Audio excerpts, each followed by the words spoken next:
really couldn't stop them today. Methodical, converting third downs in the run game, some fourth downs early, some big plays. The early turnover did not help. Offensively, obviously had the drive, got down there, had the 4th and 1 early to make it 14-7. We thought didn't have that work out for us. Went down in the first drive, the second half, did not get points there, and then wasn't for that late touchdown. So I thought they're an excellent football team, played really well. We obviously weren't good enough today, so we have a lot of work to do. With that, I'll take your questions. Did you envision? I mean, this is the way I saw it. Getting pushed around on defense early like that. I hate to use the term pushed around, just because I want to, that's a big term for me as the coach to say. I'd have to see it. Does that make sense? I will say I heard a lot of today, Steve, a lot of this guy's supposed to do, we haven't had a lot of mistakes. We had a lot of hey, this guy's supposed to slant and spill it, and he's up the field, or this guy's, so certainly they controlled the line of scrimmage. I would not want to in any way. But I felt like there were a lot of plays that hit today that were, guy's supposed to spill the ball. He doesn't. The ball rips up inside for 6 for 8. I did not see us not being able to control the line of scrimmage to that level. I thought it would be more of an even game in the run game. But when I say push, I'd be I have to be careful about being emotional in this moment, right? I have to go back and watch the tape, because my history with these things has been you hate these kind of losses. They all count the same, but they hurt, when you have that type of a loss. To go back and watch a tape and make sure I deal in truth and see what I see, see what exactly there. I was disappointed. I thought their quarterback made some excellent throws in man coverage. We were all over the guys, and they made plays. I don't think we had enough pass rush at times. So there was a lot of things today defensively that just didn't go our way, starting with Deshaun getting hurt on the first play, and guys having to, Tommy having to go over and play full time. So a lot of things happened that we have to get corrected. But we got to see, the good news is we got to see probably the best run game, and we got to see what exactly it looked like, and people will probably copy a lot of that. So Tony and his guys have a lot of work to do to correct those things. Coach, what about the 4th and 1 going under center opposed to going shotgun? Yeah, no one's converted really against them in 4th and 1. So we ran quarterback sneak from the gun.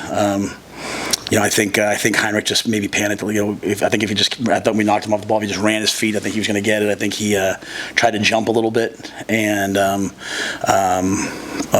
prevented him. That's a situation on 4th down where he could reach the ball too.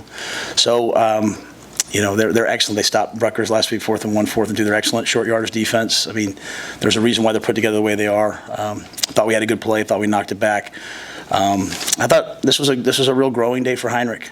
I'll just say that. I think even the 1 3rd down, he called the wrong play. We had a false start. We had a shift, and I've been, you guys have seen me be very stoic when you guys ask me about him, and it happens to a lot of quarterbacks. You go out there, the first time you go out there to play, you're just playing and you're having fun. At the end of the Colorado game, you come in against Northern Illinois, you're just having fun playing. All of a sudden, now people all start talking about you, and you start trying to do a lot. Next thing you know, you're trying to be Tom Brady, trying to be the quarterback. I see this, I see that, and I think we just coached them through that game of hey, just go out there and play. Be Heinrich, be the guy who's out there running around playing, having fun. So I was happy to see him play throughout the game, but I thought that was an instance maybe where he could have got it. But I'll look at the tape. Maybe it was a bad call. We'll have to go back and take a look. It looked like they came in with a lot of determination. Maybe they, for whatever reason, you think you matched their intensity? I think they're a really good team. I think I don't want to sit here right now and say that our guys didn't want to play hard. I don't think that. I think that would belie who they are and the team that they are. They're the number 2 team in the nation. Played in a lot of ball games. They didn't play great last week, I'm sure. I kind of alluded to it the other day with you guys. We were the number 1 rush offense and rush defense in the Big Ten going into here. He was going to come out and try to run for 300 yards against us to send a message. You don't stay the big dog in the Big Ten without sending those types of messages. So, I don't know that it was an intensity. I don't know. I still think our guys are trying to figure out if they're good enough to play, sometimes to play these teams. I didn't feel us necessarily, Steve, cutting loose and ripping and, going, attacking them. And that's kind of where we have to get to be quite honest with you. I addressed the older guys after the game. I addressed the younger guys after the game, because the younger guys will play these guys again. There's only one way to play these types of games and win these types of games, and that's to attack. But I don't want to belie who they are. They're really good. How'd you feel just on the sideline with the way that your guys reacted as the first half went on? Because you haven't been through a first half like that where it got out of hand, or close to out of hand. What did you think about their reaction emotionally, physically? I can't really say until I got to the locker room. We got to the locker room. I certainly challenged them. I challenged them in that everything happens for a reason, and so down 28-0, maybe you come back and win, and it's a storied game no one ever talks about again. Maybe you lose 40, whatever we lost to, 45-7, and you find out a lot about the guys playing for you. You find out a lot about maybe there's some things that we can do. Like we found out Fleeks can, we put Fleeks in and he hit that ball. Like, all right, maybe Fleeks needs to play more. So, we found some things in the passing game that worked out for us. All right. So I always just feel like you hate these moments, but you can't waste these moments, right? You can't sit there and feel sorry for yourself and say, well, let's just move. Like, I can't say, hey, let's just get ready for Illinois. We have to get ready for Illinois, but we have to identify what happened and why, and fix it. So I didn't feel like our guys weren't responding. I think they were a good team, and I think our guys, if the word's hesitant from the beginning, maybe a little hesitant to go out there and some of the mistakes we made aren't the typical mistakes that we make, and that part was disappointing to be out there, and even that last drive, but those things are going to happen, man. You're going to have to battle back, so we'll learn from it. There's a lot of really good quarterbacks in the NFL who don't necessarily throw it over the top. But when Heinrich gets 3 balls batted down today, kind of with that motion, is there anything you want to try to change about it or tweak as the season goes on? Well, I don't think we're going to be able to change his motion, right? He kind of is who he is, and he does kind of throw from different arm slots. Early on in the game, they weren't really rushing as much as they were twisting because of the quarterback draw game. So, the challenge for him was to keep climbing the pocket. Now, one was batted by a second-level defender, right? So he was on an RPO, and the safety came over the top. And if the safety can bat the ball, you probably should have handed the ball off. Now, I say that without seeing the tape. But the ones that got batted down early, I think the big thing we wanted from Heinrich was to set the edge of the pocket, just get up in the pocket, find those windows. In the NFL, there's 5'10", 5'11" quarterbacks, and they throw through windows as opposed to over top of people. So, again, he hasn't played a lot of football, so he wanted to play through those moments, right? He got sacked today, protected the football, got sacked off the edge. Like, those things are hard to play through. So, wanted him even at the end. Like, I don't like when a team kicks our tail to call timeout on say. I don't like doing those types of things because, to them, the victor belongs to spoils.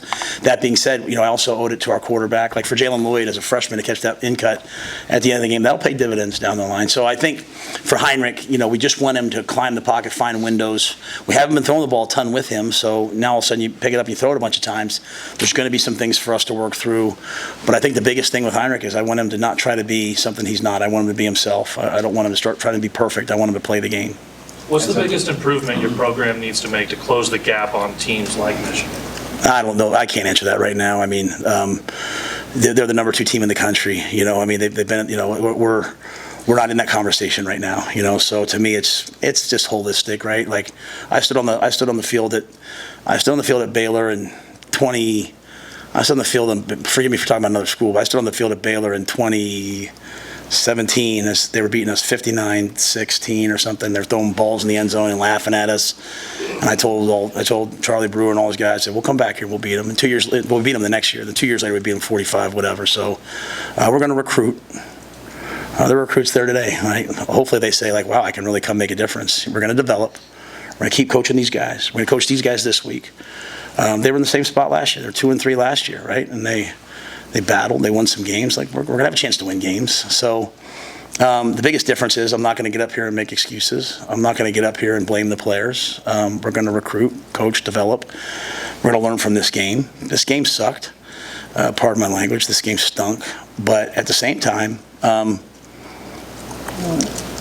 we play again Friday. So anyway, that's kind of the approach. It's a methodical process, one at a time, one step at a time. And again, I'll probably watch the tape and I'll see some things, right? I'll see some young players out there playing and say, man, he's going to be really good. And Tony will make the corrections on defense, and we'll keep coming along as an offensive line, and we'll get there. What was Singleton's injury and also Liebentritt? Yeah, Liebentritt. came out of the game last game, hurt his elbow, so he'll be out for a couple weeks.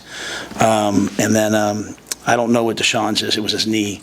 I mean, he got cracked from the side, and maybe his knee got stuck in the turf or something. I don't know, but he was in a lot of pain and was out. So I don't think that I don't think it was.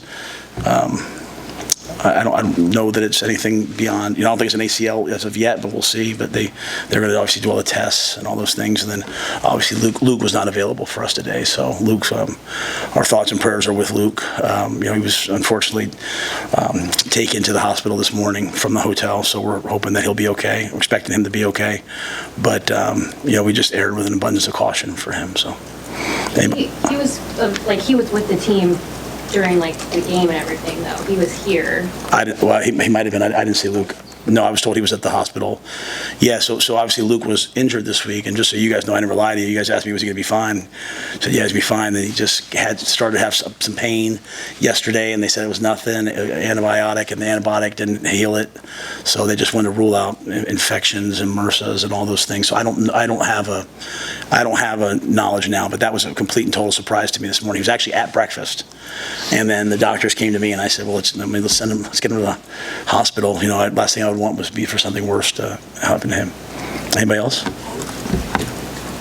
Matt, real quick, how do you keep the guys at least positive and flush this thing, because you got a short week here and now you get your guys ready? Or do you have to say anything? Do they know that? Yeah, I'm not. But we shouldn't be real positive about that game. You know what I'm saying? It's an amazing tribute to the crowd that they stayed that long. I mean, I appreciate them very much. We should just learn from that. We should say, you know what? It's a really good team. They absolutely got after us. We couldn't respond. There's probably some good things in there. We should never accept that, though. We should never accept losing. We should never be like, it's okay. Well, it's Michigan. It's okay. No, we should never accept that at all. So they shouldn't be real positive. They should be. Everyone in Nebraska will find out about this team next Friday night. Right? We'll find out about it. We'll find out about me. We'll find out about them. We'll find out about all of us on Friday night. And that doesn't mean winning and losing. I mean, if Illinois is better than us, so be it. But I can tell from your guys' questions, there's a sort of a feeling of hey, did they really fight back a little bit, right? So, and again, I'm hesitant to say that till I see it. Right? It's always hard to tell from the sideline. You know what I'm saying? But we'll see on Friday night, how excited we look, how much we're flying around, what we look like. We'll see. So, yeah, I hope it bothers them. And we're in a day and age where sometimes everyone wants to be too cool for school. I hope it bothers them because it bothers me. I can tell you that much right now. That game bothered me a lot. But I don't want to minimize my credit for Michigan. That's a good football team. And so we'll try to get there. So, but I will say this, I love these players. They're great young men, and they all want to win. So there's no hey, it's their fault. It's all of us. We're in it together. So we'll battle. But we'll find out who we are Friday night. So I hope everyone watches. Thanks.